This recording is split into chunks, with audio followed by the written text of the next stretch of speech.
indígena, por ejemplo, u obrera en el Parlamento, bueno, hoy llamado Asamblea, es solo simbólica, no es esencial, no decide.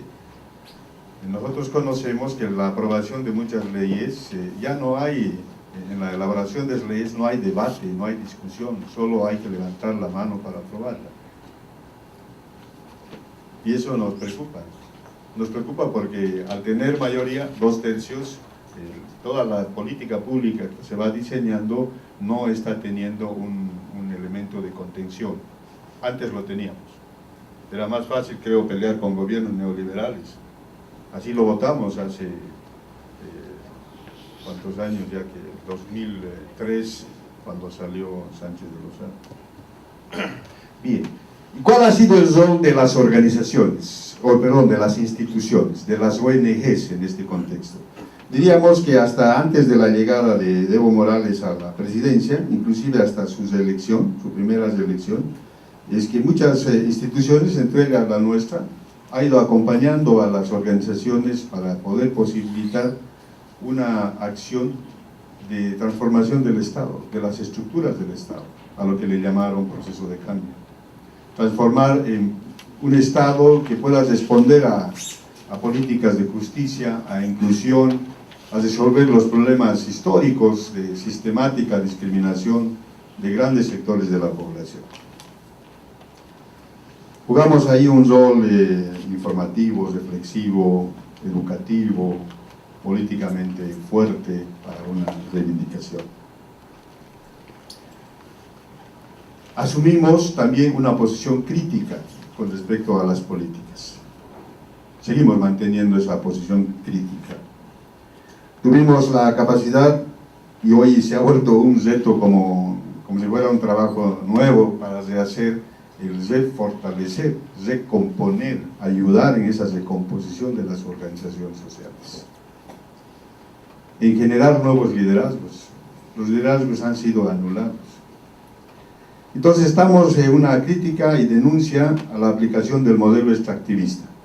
Y eso nos ha llevado consecuencias. Por ejemplo, el año 2013 el gobierno expulsa a IBIS, una ONG danesa, lo expulsa acusándola de injerencia en políticas internas.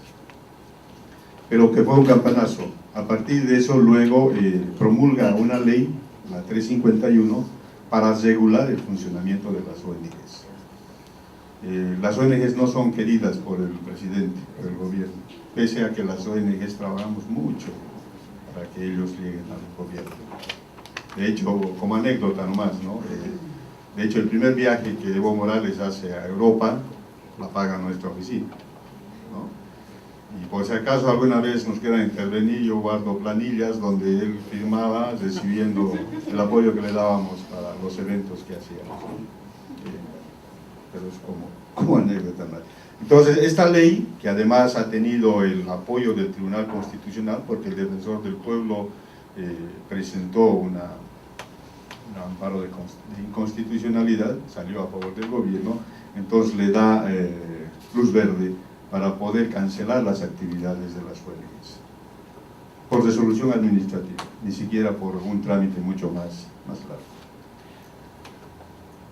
Además está exigiendo que las ONGs se alineen en su funcionamiento en el marco del Plan Nacional de Desarrollo, ¿no? Hay ONGs, por supuesto, que están muy alineadas y le está yendo bien y están teniendo plata, etc., ¿no? Las que no nos alineamos estamos teniendo muchas dificultades, pero no por eso vamos a seguir avanzando.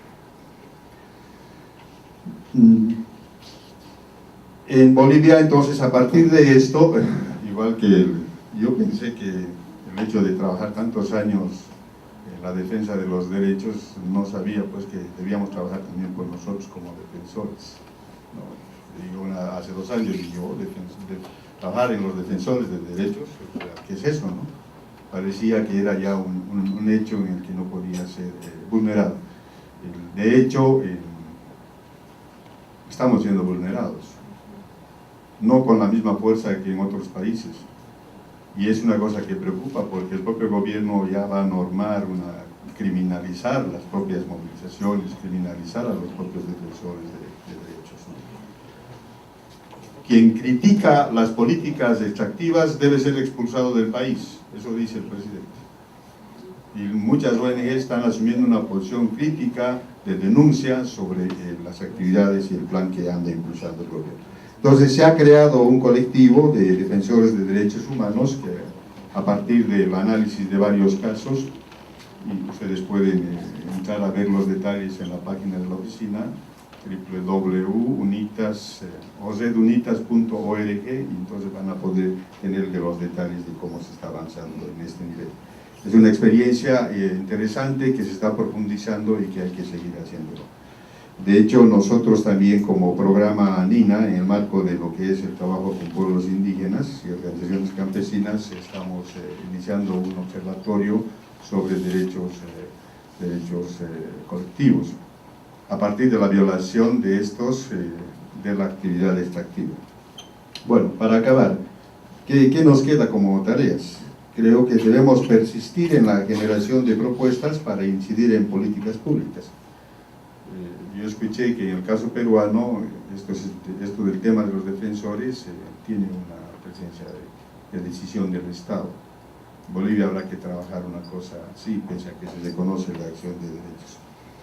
Segundo, hay que seguir manteniendo una actitud crítica, autocrítica por supuesto, y propositiva frente a la vulneración de todos los derechos, en todos los ámbitos.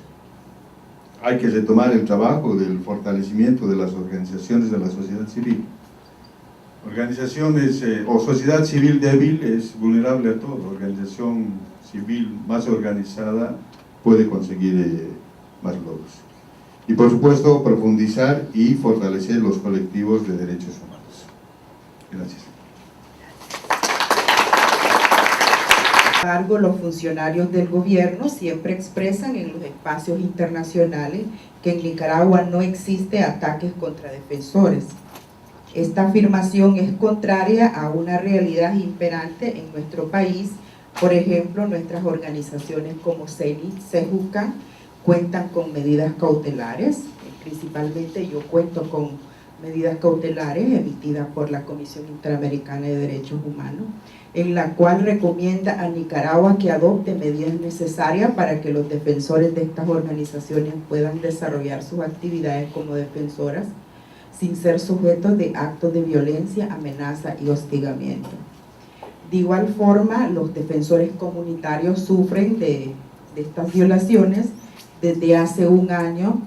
Terceros colonos empresarios que usurpan la propiedad comunal han realizado ataques con armas de fuego a diversas comunidades indígenas, secuestrando personas, quemando cultivos y comunidades enteras desplazados. Como resultado de esta violencia, alrededor de 308.000 personas indígenas han dejado sus hogares y se encuentran refugiados en comunidades y en República de Honduras. La situación en nuestras comunidades es muy tensa. Tememos que el conflicto pueda alcanzar una escala incontrolable. Al menos 30 líderes defensores indígenas de derechos territoriales han sido asesinados, 40 defensores jóvenes comunitarios heridos, 18 secuestrados, 3 líderes defensores desaparecidos. CEJUCAN, CEGIL, y con el apoyo financiero de Diaconía, más la colaboración de las organizaciones de consorcio que se conforman en Nicaragua, logramos documentar los hechos ocurridos y solicitamos ante la Comisión Interamericana de Derechos Humanos que emitiera medidas cautelares a favor de estas comunidades indígenas. En efecto, la Comisión Interamericana de Derechos Humanos, quien otorgó medidas cautelares para proteger a 12 comunidades indígenas que estaban en alto riesgo de inseguridad. Y la Corte también, en mes de septiembre, ha otorgado otra medida provisional a 5 comunidades de ellas. En esta medida provisional ordena a Nicaragua la adopción de manera inmediata de todas las acciones destinadas a erradicar la violencia existente, así como proteger y garantizar el respeto a la vida, integridad personal y territorial y identidad cultural a favor de los miembros de los pueblos indígenas misquitos. Sin embargo, hasta el momento el Estado no ha elaborado ningún plan para implementar esta medida cautelar, ignora sus obligaciones internacionales y no toma acciones para proteger la vida y integridad personal de las comunidades amenazadas ni para investigar los hechos ocurridos. En este marco, en Nicaragua no existe mecanismo de protección específico a favor de defensores de derechos humanos. Por el contrario, por medio de la fuerza pública aún se empeñan a obstaculizar el trabajo que hacen las personas defensoras y agresivamente se han ido implantando una política de Estado que no solo descalifica su labor, sino hasta la estigmatiza, criminaliza, vigilancia constante, principalmente a nuestra organización. Son 5 oficiales de seguridad diario que nos vigilan todo nuestro movimiento. Ellos tienen control a donde viajamos, seguramente ya lo saben que estoy aquí.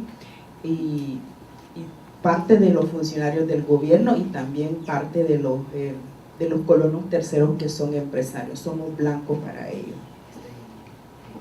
Este tipo de actuaciones también son graves por cuanto tienen como objetivo adicional intimidar a los defensores de derechos humanos para que cese nuestro acompañamiento a las víctimas y a las comunidades indígenas.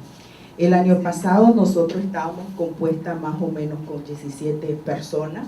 En este año hemos reducido a 7 personas. Todas las agencias financieras que nos estaban apoyando a la organización CEJUCAN se está retirando. El gobierno le está diciendo, si ustedes empiezan a financiar a CEJUCAN, le vamos a sacar de Nicaragua. Algunos nos han expresado y otros se han mantenido pues el poco apoyo que nos da para acompañar a estas comunidades. Es un poco tensa. Si ustedes ven los informes de Nicaragua, es muy buena porque nosotros tenemos una ley de autonomía, tenemos una ley de demarcación y han entregado 23 títulos con concepto de propiedad comunal, con el uso tradicional, y se presentan así en nivel internacional para invisibilizar nuestra situación, que es lo que estamos enfrentando. Sin embargo, pues ahorita estamos en esta lucha a ver qué manera Nicaragua responden a implementar estas medidas cautelares para que no siga más la muerte de los defensores indígenas en las comunidades indígenas. Pues en ese sentido, nosotros como Centro de Derechos Humanos, como muy pocos recursos económicos y de humanos, hemos establecido alianzas con otras organizaciones internacionales. Ahorita tenemos un plan de seguridad que hemos definido estrategias internas de trabajo en nuestra oficina. Hemos cambiado nuestra metodología de trabajo para salir al campo. Hemos definido otras estrategias de comunicación porque nuestros teléfonos son intervenidos. El camino que pasamos siempre está emboscada de parte de los colonos terceros, como que tenemos que trabajar como que estamos en tiempo de la guerra, ¿verdad? Y los comunitarios también han definido sus propias estrategias de articularse entre comunidades, entre territorios, para combatir contra los ataques de los colonos que son armados con armas de guerra. Los comunitarios tienen armas caseras y flechas que los hombres tienen que estar ahí cuidando su comunidad, pero las mujeres, los niños tienen que estar refugiados en otras comunidades. Esos son 12 comunidades que son más afectadas, pero la invasión está afectando más de 50 comunidades. Muchas gracias por escuchar.